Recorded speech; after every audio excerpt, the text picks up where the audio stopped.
There we go. Hey, what's up? Perfect.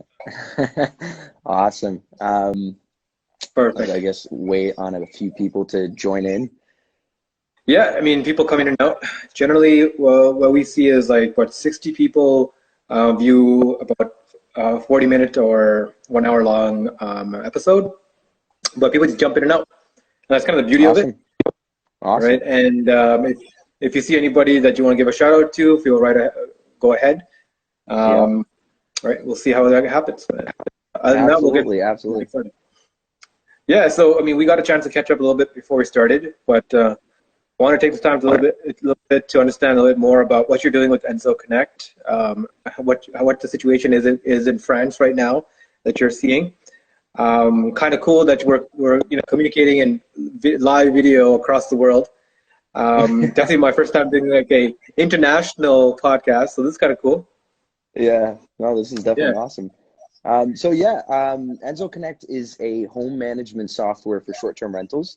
We leverage smart home devices and AI communication as well as the existing top services in the industry, sort of bridging the gap and bringing them all into a single platform for hosts in this industry. So obviously right now we've been, delayed on a lot of things that we were hoping to do.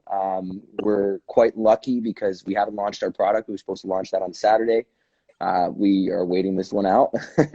And yeah, figuring out along the way, what we should be focusing on. We're setting up a few events as well with the people in our industry that have been affected, because it's definitely, an unexpected turn of events, especially on a year-old startup. Yeah, yeah. I mean, huge So disruptions all around. A lot of people are like, that's a kind of the crazy thing that everyone's kind of experiences it together. It's a disruption. yeah. So how you been dealing with that? Have you moved everything virtual? How's that migration been? So yeah, it's been a big change. I mean, we've spoken to a few of our partners. A lot of our partners have actually been laying off a lot of their employees. We were lucky to be quite lean in that sense, and so we had a few contractors. We had to pause the contracts in the time being, while we sort of figure out what's going on with the industry, what's going on with short-term rentals. I think everyone's affected by this, right? Every industry is going to get affected by this, some more than others, granted. But at this point, what I'm seeing online a lot and on LinkedIn, I've been following sort of everything.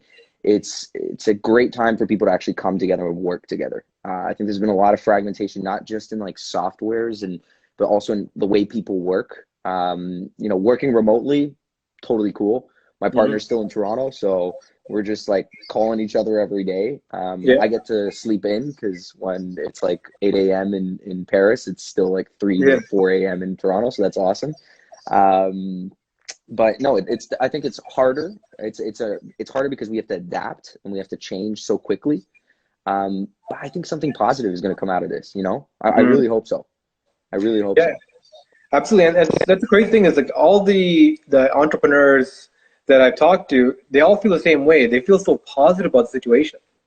They're like, I mean, you expect people to be angry or pissed off about the fact that everything they were planning for is kind of up in the air, but people are like, this is a change, but we got to adapt. And I think that just shows to the startup community is how resilient they are and how adaptable they are to situations. Yeah, People are just trying to yeah. find a way to keep going. Yeah, I mean, look at yourself, right? You just set this up as a means of, hacking COVID-19. That's the awesome thing, right? Is like Yeah. you just, I think as an entrepreneur, and I kind of don't necessarily like the word entrepreneur because it has this very like entrepreneurship thing to it. But it's all about adapting. It's all about figuring out, okay, well, there's a problem right now. Let's figure out how to solve it together and move on to the next step, right? We're seeing that hugely because obviously the travel industry is not happening. Like no one is traveling right now. Vacation rentals, I was going on different Airbnb blogs and things like that just to try to figure out how people were reacting, and they're sort of freaking out because they're like, well, no one's renting my home. What do I do? And at times you see the best of people, and you see the worst of people because you see some vultures to those clients and poach them as their new clients, but then you see the other side, which is people trying to figure out solutions together to solve this. So I don't know, it's a bit of a shock. How are things in Toronto actually for you? Like how have people adapted? Because when I left, coronavirus was sort of like this distant oh, it's not that bad. But I feel like in the past few days, it's taken a full 180. No? I'm glad because a week before the pandemic was even launched, I started talking to my team and like, yo, guys, it's kind of getting worse. And a lot of people on my team, a lot of people who I was talking to are like, yeah, it's gonna blow over. It's gonna be a few weeks. People are just panicking for the sake of panic. No one's dying from this virus. It's not really that deadly, and kind of everyone's trying to ready to brush it off. And I think it goes into the mindset of people again, right? I think Yeah. a lot Yeah. of regular people who are just so ingrained to the society and the situations they're in, they're so ingrained to how things are that any change just seems so alien to them that they don't want to even think about it. But to Yeah. the entrepreneurs, they're risk adverse. They like taking risk and they like taking leaps, and they're adaptable. They see this and like, hey, I gotta watch the needle here. I gotta thread the needle, right? Yeah. And it's funny Yeah. enough, like I talked to Axel the first day, pandemic day one, right? Yeah. After it's been launched. And we were on the exact same wavelength with nothing to communicate between us. We're like, oh shit, this is happening. How do we adapt? And Yeah. how do we come together as a community? How do we reach out to other people? How do we figure out as a whole how to move forward? How do we give back? And it's all the same kind of things. Private, what's up, man? And the main reason is because that's our reality. And that's what we do. We're trained for that in that kind of sense, Yeah. adapt and moving forward. So one of the craziest thoughts that I had while talking to somebody on the podcast on Instagram Live is the fact that 1 billion people across the world are going through the same things we are. Yeah. Regular businesses disrupted, regular lines of communication disrupted, ways of doing work, so many disruptions. It's a huge market has opened up overnight. Yeah. And everyone's Yeah. starting at ground zero. Whether you're a Fortune 500 company or you're a startup that started last week, we're all on the same level and trying to navigate that. And Yeah. one of the things I'm really interested in having conversations with entrepreneurs about is that the healthcare workers are really the front line. They're already like overwhelmed but they're still running. The second line of defense, I feel like, is the innovators who are trying to come up with novel solutions, trying to build up a digital economy, a digital infrastructure to support the front line, but also to create systemic change, not just Oh, to fight the absolutely. disease, not just No, fight the disease, absolutely. but the side effects of it. Yeah. Yeah. I, What do you I think? actually saw some guy in Italy, a startup in Italy. One of my advisors shared that on his LinkedIn. They, mass produced via 3D printing these little devices that medical workers needed. They really needed it because they were all out of it. I think it's the breathing system for that thing, a connecting piece for the Oh, you breathing talked to system. those I'm guys, not the too guys sure. who 3D printed the valves?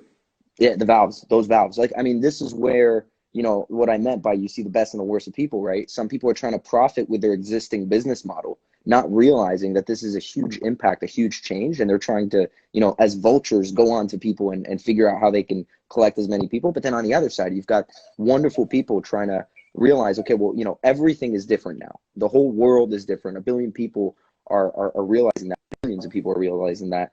And so these entrepreneurs are adapting and helping society with those kind of devices. I think it's amazing in that sense. And I want to do a shout out actually to one company, Check My Guest. They just gave over all of their short-term rental units for the health workers in Paris for free.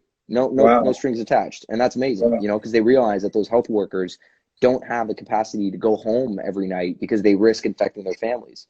So seeing businesses adapt that way and help people out genuinely and without the intent of like, let me try and make a big stunt to make money off of this, it's where I think humanity, comes back into Yeah. play hugely. So I don't know. I'm And I bought, interested. I'm excited to see how we get out of this. And I'm also, in that moment of uncertainty and fear for sure. And I think anyone who's yeah. not scared right now is not realizing the importance of coronavirus or COVID-19 right now. Yeah, I mean, not But yeah, even just the virus itself, but the side effects of it, right? Of yeah, self-quarantine, of working from home, of social distancing, the mental health effects of that, right? The logistics disruptions. Like I think it's all a pinball effect, right? What's going to happen to the credit? What's going to happen to like the credit economy? What's going to happen to all mortgages, and it just kind of spirals along.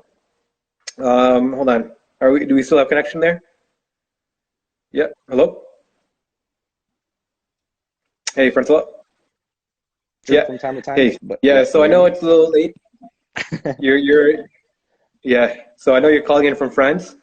Yeah. I'm just gonna keep talking until you come back on. But yeah, absolutely. So I mean, how do we adjust in this economy? And I think the main way is for people to keep connecting. You still here? Yeah, Hello? I'm still here. You know what? Let me get Okay. closer. Let me get closer to the Wi-Fi, so you Yeah, can the hear me. router. Yeah, That might getting help. close to the router definitely helps. Yeah, There we go. This should be better. this is the Hopefully. biggest problem, man. Like, I feel like as long as we have internet, we are okay in society. The Oh my God, if we moment, didn't the have moment, internet right now, oh man, it would be pretty bad. yeah, yeah. I don't know how we'll be able to run our businesses remotely without internet. That's going to be the hard part Yeah. in that, I think. What's up, But James? no, and I'm wondering what the situation looks like between France and Canada. You know, like How is Canada it in right now, France? people self-quarantine because in Yeah, France, we're not allowed to step out. yeah. So in France, is more like it's more enforced. Like, what's going on there? Yeah, so we have it enforced. I don't want to give the wrong numbers or anything, but the way it works here is you have to basically fill out a form every time you step outside of your home, and it's got Okay. four options. The first option is you're going out for medical reasons. The second option is groceries.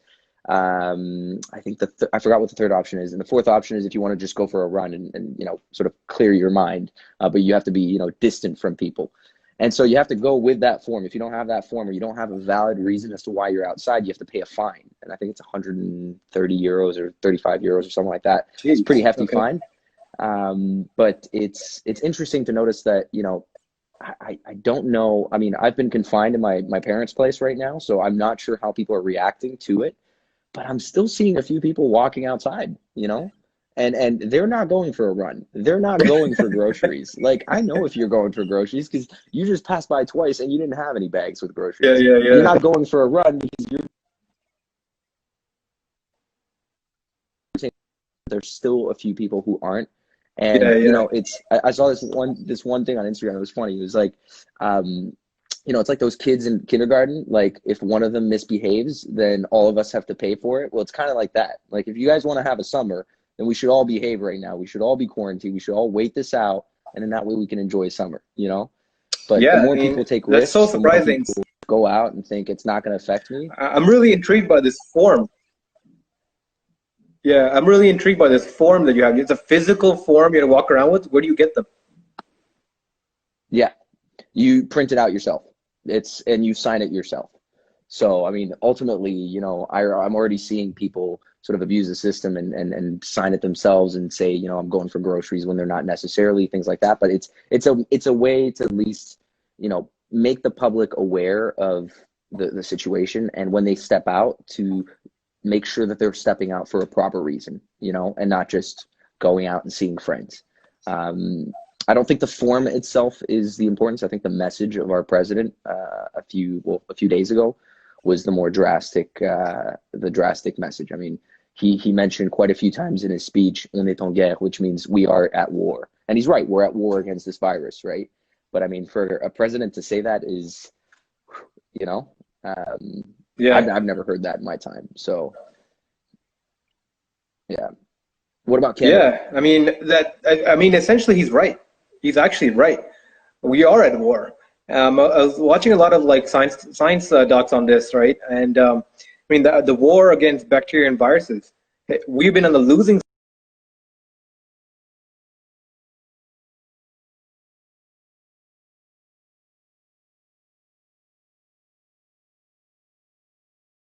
winning because of penicillin and antibiotics and all these things we came up with. But now Yeah, that tide has turned. The tide is turning, and we don't want to have the luxury of living into that protectionism of these yeah, antiquated systems, right? So now it's like, is this the new reality? I mean, that's what a lot of healthcare workers are talking about.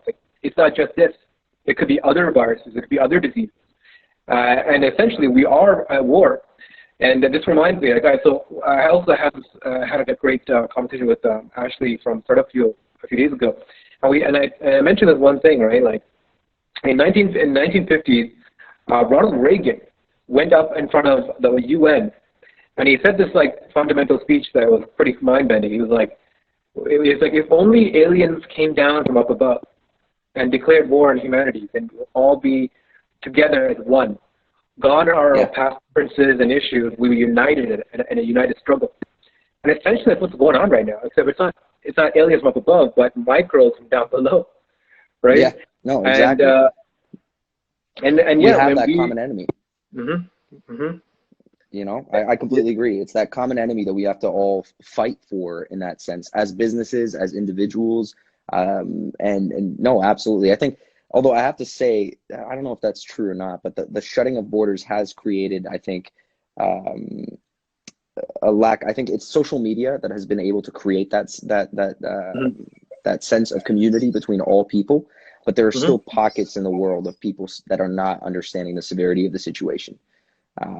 There are still, places where I watch some videos, of kids in Miami, I'm sure that's been trending all over the place, talking about their spring break. Like, nobody cares about your spring break right now. Like, hundreds of people are dying. That is not, you boozing up because you're 21 on a beach nobody cares about that. And I think, until everyone gets that, this is the common enemy. We're going to keep being in this situation of being quarantined, of being, social distancing, quarantine, and everything until people figure that out. So that's the frustrating part. But let's go a little back into more about France and Europe. Like, I want to learn a little bit more about what's going on there. Like, how is that reality looking like? Because everyone's saying Europe is ground zero now, right? Like, China has recovered. Asia is kind of saying the thumbs up. The business is back to normal. How is it in Europe, and what are you guys forecasting? So I mean, I can't speak for the sake of numbers and things like that, but I think it's about to get way worse unless people take it seriously again. So I can see Connor just joined the thing. So I was in London on Saturday when I just flew in, and I went for breakfast with these guys, with Connor and a few other friends who were in London. They were in the middle of a trip, and they were like, "We're headed back to Toronto. We're leaving," and I was just arriving. And the funny thing is, when I arrived in England, nothing was different. England did not, I was like, this is the same London that I'd been to multiple times. Like, nothing's changed. When was this? When did you get there? Saturday, I think. Oh, this Saturday. Yeah, or Sunday morning. That was Sunday morning, okay? Wow. And so I get there Sunday morning, and I'm like, nothing has changed. And then Sunday afternoon, I took a train down from London to Paris, and I get to Paris, and I'm like, nothing has changed either. What is going on? Like, there's so many people. It's beautiful outside. Like, I was texting a couple of friends, asking them, like, what are you doing for this quarantine? Like, where are you staying? Like, it just didn't seem that serious. What had happened was Saturday night, the government had shut down all bars and restaurants and everything. And so what people decided to do on Sunday was to go out and picnic in parks and go for long walks because they couldn't go to the bar or the whatever. Yeah. And so I arrived that day where everyone was outside, and I was thinking to myself, this is not a quarantine. This is like the Paris that I love, Yeah. And so I get to my parents' place, and then I think it was that night or the next night where at 8:00, the president does a speech, and he's basically like, we're going like Italy and Spain. We're shutting it all down, like quarantine mode. And I think people at that point realized the severity, but there's still, I think it was today, if I'm not mistaken, that they decided to shut down parks because people were going on runs in the parks. So it's, everyone's got a part to play in this. I think everyone's got a part to play. Yeah. No, absolutely. And I think that's the main thing is like a lot of people, it's not even taking it seriously. I think it's like they don't know how to adjust to a different reality. I mean, think about it. Yeah. Like, when's the last time our society has gone through this? I mean, not in 100 years. Not even a virus, but even a war, even like a sense of attrition where like you have to sacrifice a part of your day, part of your planning into part of a bigger narrative. I don't think people are just used to it. Like, people just can't get their minds around it. Yeah. But I think the best thing to do is to realize we have it lucky.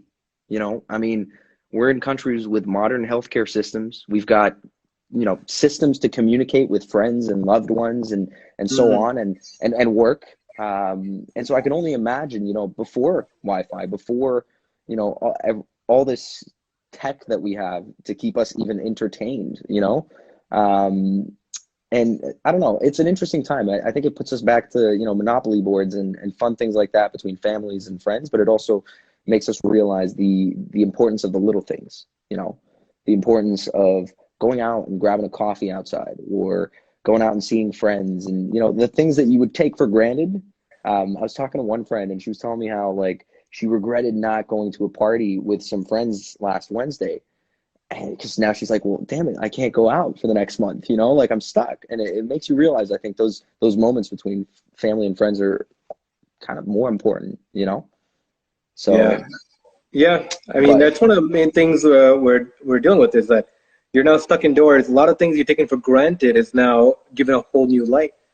yeah, And there's a lot of stuff on social media about this, about how end of the day, like as terrible as it is, maybe this is going to help us collectively realize what we have normally taken for granted for a while now. yeah, It's yeah, just like how long can we go through adjust this new reality, right? Like, I mean, the governments are talking about a few weeks. Like their plan is quarantine for a few weeks, state of emergency for a few weeks. But if this goes on for a few months, like a lot of healthcare workers suggest, like how does that? Can you envision what 4 months of this looks like? 5 months? 4 or 5 months is going to be tough. It's going to be tough, and it's going to be an endurance test for a lot of people. And I'm very grateful. I'm at my family's place. We're all four together, and we have a house and a nice garden, so we can at least breathe. But I can only imagine for people that are stuck in studio where they can't even step out of their home. It is going to be tough if it lasts that long. I think right now it's the endurance game. Focus on what you can control, and focus on what you can do to help, and then things will come into play. Yeah. We've overcome so many things that as a society, as a community, as humans, that I think honestly we'll get through this one. We Absolutely. might not go to Lollapalooza or whatever festival Mm. that is happening, but this is going to be other ones, and if anything, there'll be better ones, because we'll Yeah, find yeah. a better festival to attend to in the winter because we weren't able to do our festivals in the summer. I think for myself as a startup owner, business owner, etc., I think it's a great time to reassess everything that we've been doing and figure out what that next step is. It's a great way for us to sort of start over, almost like Yeah. start from the start from scratch. It's like whiteboard. We've got a bunch of pens, and let's just draw it all out again based on what's happening. It seems frustrating, and when you first hear the news, you're like, damn it, like everything that I worked for, oh no. But then you realize, no, everything you worked for led you up to that point, Hmm. and led you to now have that framework to be able to readapt and rebuild and remove towards whatever your goals are. I don't know. I'm interested. I'm eager to see what's going to happen in the next 4 or 5 months, especially in the travel sector, how people are going to approach this. Are they going to be scared? Do you think people are going to be scared, I like, to mean, travel? I don't think it's going to be scared. To be honest, like a lot of people, there's not a lot of fear in the air. It just seems more like it's more like a social thing. It's like they seem it's rude for us to be out in public. It's not responsible, not just for us, but for our loved ones, for us to be out in public, right? So it's really two sets of people. Two sets, one set that's like just wants to go business as usual, can't wait for things to go back to normal, what are that, and the other set was just like, okay, this is a new reality, we need to adjust, and this is what it needs to be. And it's really the interplay Yeah. between, and a lot of that is generational gaps. Like me, so I have my parents here staying with me, and one of the biggest struggles is telling them, it's like, yeah, guys, this is not going away anytime soon, because they Yeah. see it as like it's going to be, it's going to blow over. Like they're part of that generation that's like, you know what, like what is this? Like we've lived through worse. Like Yeah. their parents that came through things. It's like, why is everyone overreacting? We're like, no, no, it's not about just you. Even if you're not affected by this virus, you can potentially pass it on to somebody else, and that's really what you Yeah. be conscious of. And Yeah. I think Exactly. that itself, it's kind of important, right? Think about that, like the collective consciousness that's being built up here, where now it's like almost enforced empathy. You're no Yeah. longer thinking about, hey, Joe, cool, this might not affect me. I'm healthy, I'm young, all this, but who can it spread to from me? I mean, do I Yeah. want that on my conscience? Can you imagine, right? Yeah. And that I think that's what creates community. It's a form of community building. Also, I don't know if you've noticed, but Mother Nature, I've got and this is not at all a backed up theory, but I think it's a cycle. Like, Yeah.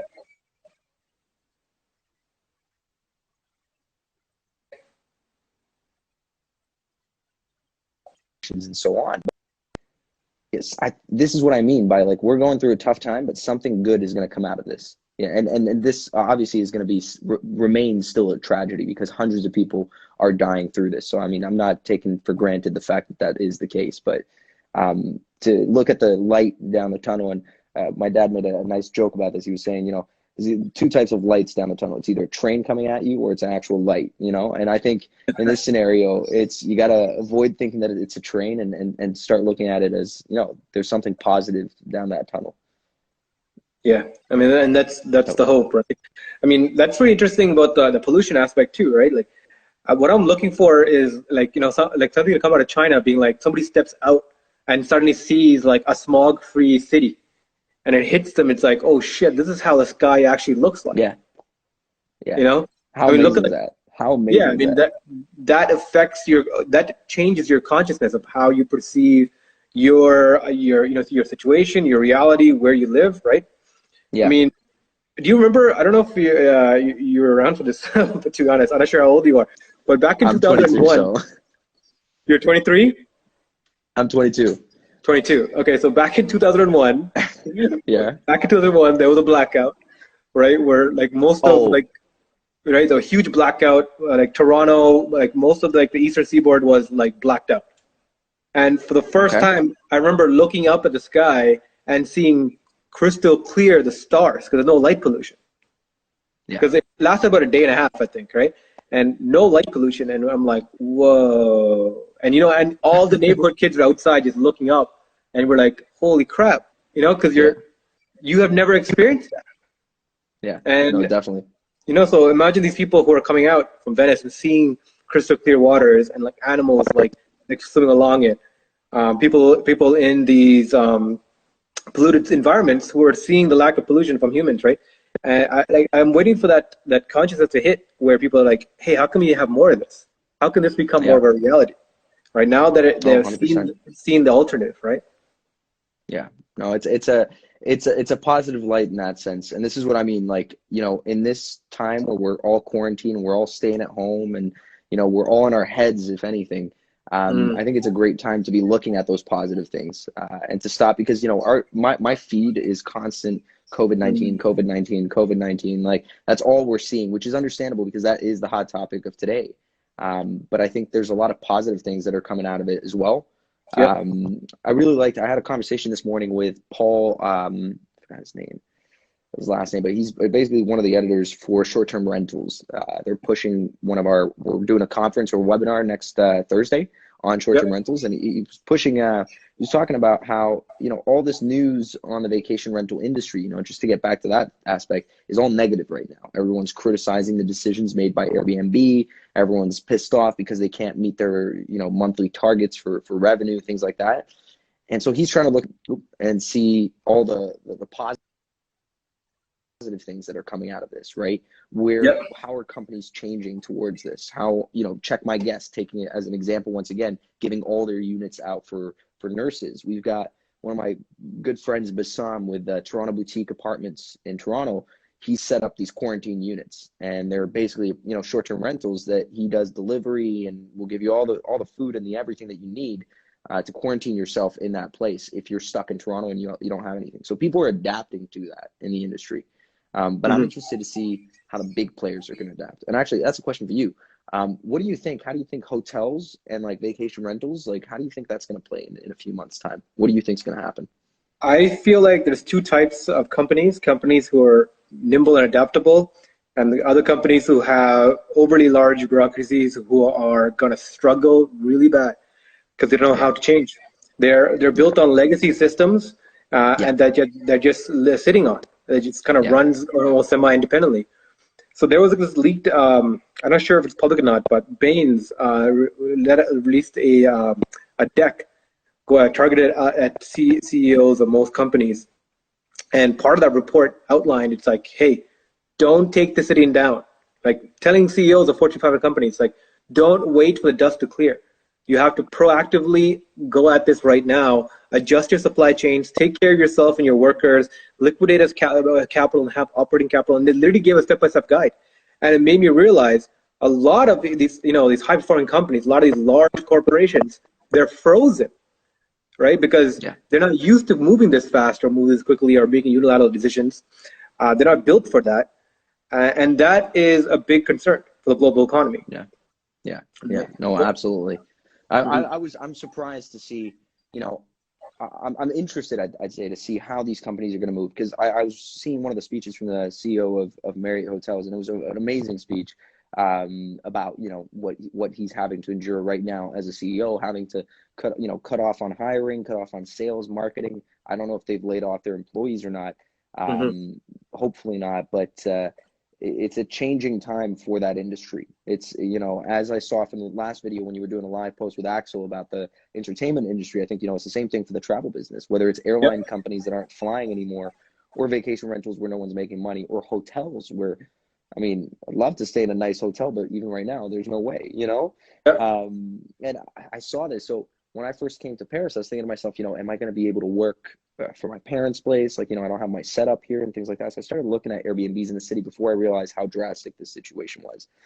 And this one guy had a 3,500 euro apartment for the month, right? And he was willing to give it out for 500 euros. That's how desperate people were to just, you know, take it. Like, get it off my hands right now. So Or do you say a it's 3,500-year-old apartment? 3,500 a month going for Oh, 500. Yeah. yeah, yeah. Wow, Like, okay. just the prices are split in tenths, you know, which is understandable right now. So what I'm interested to know and to figure out, and actually this goes to everyone actually watching this, what do you know, figuring out exactly how those hotels are going to evolve, because they are built on legacy systems, like you said, right? So yes, they have obviously the units and the everything, but they're going to have to readapt to this new situation, and Mm-hmm. whether or not people are going to gain that confidence to travel in 4 months, 6 months, and so on. You know, are people going to be scared of traveling, you think? Do you feel like there's like a new type of travel coming up, which is crisis travel, which is people taking advantage of opportunity of lower pricing to go out? Because I'm seeing it. Yeah. So I There mean, are people flying out to the islands right now, you know? yeah, seriously. Oh yeah. Oh yeah. Oh my God. Well, My Instagram feed, yeah. my So I personal mean, account, those I I can see don't a think lot of will people. last. They're on beaches. They're chilling, man. They're gone to like tropical places, and they're like no one's around, and they're just enjoying. I mean, if they get into any sort of health issues, I don't think they'll have the best healthcare system in that Yeah. tropical island. But who knows? I'm not the one to judge. Um, I mean, honestly, you know, if you can afford that and do that, then maybe. I just don't think. I think right now everyone should just stay home. I mean, this is not a time to go on vacation, really. But I definitely understand that. Obviously, you know, when I was thinking of coming to France, I wasn't sure when to come, and so I Yep. was tracking prices, and it's true, you know, like in some cases it was extremely cheap. I mean, Hmm. before the borders closed, it was super cheap. So Yep. yeah, I don't know. I don't know if that. I don't know what I to mean, say how about about how that. about You you? know, like. How about yourself? Because you're in the industry, and I've seen some of your posts recently, talking about the summits and the ideas for how the travel industry and the hospitality industry adjust, short-term rental industry adjust. Like, what do you think Yeah. is an adjustment curve for them? And do you see yourself having a play within there? Yeah, I think we still have a place. So the reason why I'm still confident in what we're building and what we're doing, and you know, I'm not shutting down. I've seen a few players in our space shut down. I think the reason why I'm still confident is because we're in a different position than most of these players. We haven't launched the product. We've got money in the account and we've got time. So essentially, right now, the entire industry is in quarantine. Like, Yeah. you know, no one's traveling, no one's doing anything. So no one's building new products because they can't be spending money building more technology or anything like that. No one's spending on marketing, no one's spending on sales. So we have that advantageous position of having no dependencies and being able to go back to that drawing board and figuring it out. Now, having an exact answer, I don't know yet. I'm still trying to figure that out. I'm still, you know, on the call with my co-founder Peter every day, trying Yeah. to figure out exactly where things are going, how people are feeling. We're sending out surveys, but you know, the conference or the summit, what do you call it, webinar, or I prefer saying the conversation that we're having next Thursday with the people in the industry is more just to mix hosts with the leaders of the industry. And Mm. so what I mean by that is I've gone on blogs and everything. People are living and they're trying to find someone to blame. And, you know, whether it's blaming Brian Chesky or blaming the companies out there that aren't helping out.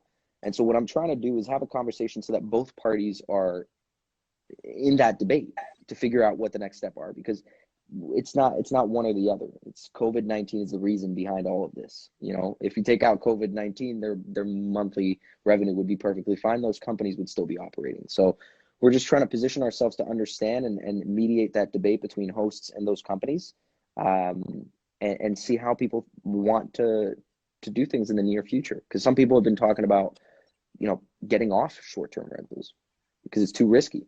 So they're like, you know what, I'm off, I'm done, I'm going back to long-term rentals. But then other people are thinking to themselves, not Airbnb, but I'm going to go to VRBO instead, or I'm going to go to this company, I'm going to go to that one. So we're not there yet. I think we're still in the research phase for where this.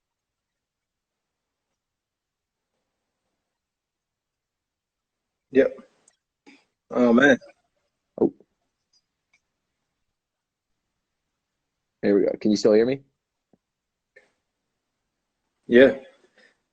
Yeah, Can we? we've got people joining from all over the world, so Yeah, yeah, yeah. that's So can probably you? not helping. Let's take some time there. Can you explain a little more about your product? We kind of went over the gist of it, but Yeah, 100%. So in terms of, what we've built Enzo Connect right now is a home management software. So we connect with different smart devices okay. and different services. And we've got our own AI tools to build that component. But the cool thing is, think of it this way. As a host, you put on your place, leveraging Enzo Connect as that system that manages your home, and your home is now a passive investment. You won't take care of checking in, you won't take care of checking up, checking out, getting the cleaning team, or any of that. Our entire Whoa, system automates the whole process. that's a huge problem for short-term rental in the market. Yeah, Because people are yeah, trying to deal with that. yeah. So I like have a lot of access friends. management. Yeah, yeah, yeah. Sorry, you were gonna Well, say? yeah. What do you like? So, part of the short-term rental market, right, is a lot of people who are doing this under the radar, not without telling their condo board, not doing a lot of read rentals, where they Yeah. they lease something and then they short-term rental out on the side. How do you feel about that marketplace? Is there is there a place for that market? Well, when it comes to short-term rentals, people, whether there's city regulations or not, people are going to find ways to do what they want to do. I think what we're trying to obviously abide by the rules and the rules of the different cities. Short-term rentals are not going to die anytime soon. That's why we're still in that Mm. industry, still in that market. But the interesting thing is, how people are actually right now managing their home. I think that's the interesting part behind this. Gotcha, Is some people gotcha. are dropping off keys. Some people are hiring property managers. Some people are doing, all sorts of different ways of dealing with the situation. So we're just trying to tile it all into a single software and push it out there so people don't have to do anything. They just, put their place up, and then people come in and out and is being rented, but they know that their home is safe throughout the process. So we're connected with like noise sensors and heating systems and all sorts of different systems. So you've got a bird's eye view of your home. That's why our tagline is your home on autopilot. Cool. How'd you get into the market? I mean, you're 22. I mean, have you owned property? Have you been a short-term renter? Like, what got you into this problem? So, I mean, I helped a few friends with their vacation rentals, but what really triggered the spark in that is actually what happened to me in Mont Tremblant in February of 2019. So I was going on my first ski trip, and I was with my buddy Ben, who's now actually an advisor in our company. And we were just driving down there, and he's like, "Okay, book an Airbnb. Let's figure it out where we're staying. We're going skiing." And I'm like, "All right, fine." And me and him have been to different trips around the world. We just go in random places. And so we're driving there, and I'm looking for an Airbnb, find something. And when we get there, I ask the guy, how do we get in? No answer. So, call him, no answer. And then I read the instructions and realize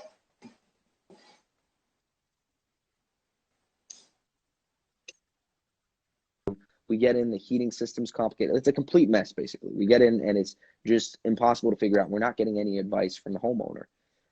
When we check out, we still ask him a couple questions, like, how do you check out? How do you do all this? And he doesn't answer. But a couple days later, he tells me, "Hey, man, the pipes in the kitchen were frozen because you left one of the windows open. You owe me $5,000." And I Nice. was thinking to myself, like, wait, what? Like, we had no idea what we were doing. Like, we were coming into a new home. The system is all different. Like, it was a per room heating system, and we didn't know that. So we were just freezing the whole time. Um, so it just made me realize, like, wait, why didn't he answer all the questions? This could have been in devices. We didn't have to, you know, have this whole debate after that for weeks with Airbnb getting involved and so on. Yeah. Yeah, started off doing some market research and then realized, yeah, I think this is a big problem and it needs to be solved, and then it's evolved since then. That's really interesting. But, yeah. Yeah. So started with the personal problem that you experienced when you were trying to get from, was it Airbnb? Yeah, it was Airbnb. The Not to Airbnb. point fingers. Yeah. No, I mean, it's the biggest site around, right? So it's most likely going to be an Airbnb. Yeah. But it's interesting because I've seen friends on the other side who own properties and they're like, oh shit, somebody has checked in and I got to get a key to them. And now they're driving halfway across the city because they're like, they didn't realize, they didn't leave the lockbox or something unattended, right? And they had to deal with that. Yeah. And then other friends were like, oh man, like my condo allows me to do this, but the security is just ridiculous. Like they act on their own, even though the condo board has allowed them to rent it out. The security desk won't let the person out. Like, no, you need to sign them in, or some craziness like that. So I'd be interested in seeing a little more about how your product works. I'm just gonna check it out after this call. Yeah, 100%. Maybe even connect. Actually, one of the cool features I want to mention with regards to all that, and this is something we've worked on for quite some time now, is in terms of that access management. I think that's the core issue, right? When you're trying to get into that unit and you have to like figure out where the lockbox is, and there's like 10 lockboxes, so you're pulling out the code on each of them to figure out which one it is, and he tells you, it's the black one, and they're all black, and you're like, okay, great. I think the cool thing that we've built is think of it as a boarding pass. It's like a key card system. It's just like a boarding pass that you put into your Apple Wallet, but it has a little button on it. You hit that, and it connects with all the smart locks in the industry, all the smart lock boxes as well, and it automatically opens the box. You don't need to do anything, or it opens the box, or it opens the door, whatever it is. So you don't need. And how secure is that? Because that requires a lot of permissions, right? Yeah, so I mean, we've worked for the past 8 months getting API integration with those different companies individually. So that's been a lot of work on our end to partner up with 4 or 5, I think even 6 different companies in the just access management space. That's not even looking at noise monitoring or sensors and so on that we've also done. And that's been one of the core elements of the platform, of being able to provide guests the seamless experience and save those hosts all the time in the world. To not deal with that situation. I actually have a friend, Rebecca. I don't think she's on here. Is she? No, I don't think so. So Rebecca, she helps manage a couple units. Make sure you're drinking lots of water out there, friend. She can't have you getting sick. Don't worry, buddy. I'm good. I'm good. Thank you, though, Steve. And yeah, Rebecca had to drive all the way down from Markham to her unit because that was in downtown Toronto, because there was some problem with the door knot. The guy couldn't find the key or something. And then when she got there, I think if I'm not mistaken, the key was literally where she had told him it was. So it's like, or he was in the wrong building or something crazy. Like, it's just there's so many elements and frustrations that Airbnb hosts deal, and so we're always working with those hosts and trying to essentially provide a new way for them to manage their home. So it's going to be an interesting few months. I think the next few months are going to be really cool to see how this market evolves, how this industry evolves, and if people are willing to travel. I hope so. Are you guys going to travel with me, Steve, Jordan, Anthony, Kolmov? Are you guys still going to travel after this? Let's hope so. Hopefully the answer is yes, right? Yeah. No, absolutely. And I think that's really cool. I definitely have seen some friends of mine experience this, property managers experience this. Do you feel that there's anything you can pivot to right now? Let's say the short-term rental market goes down, right? Can this tech or can this solution be applied anywhere else in a way to benefit the crisis right now, right? So that's what we're trying to figure out. And that's exactly what we're trying to figure out right now, is to figure out how we can help out with what we've currently built. And I don't have an answer for you right now. I know, I think we're too early to be able to deploy something at a massive scale that would help people at this stage. But I think the idea of social distancing definitely comes into play with what we've built. I mean, essentially, remote lock access and things like that are huge components of what we're doing. Yeah. But I think we're too early right now to be able to bring people together for them to connect and have a conversation around the subject. Cool. I mean, I'm glad you're at least taking that step to think through this, right? So, I mean, we're starting the hashtag hacking COVID-19.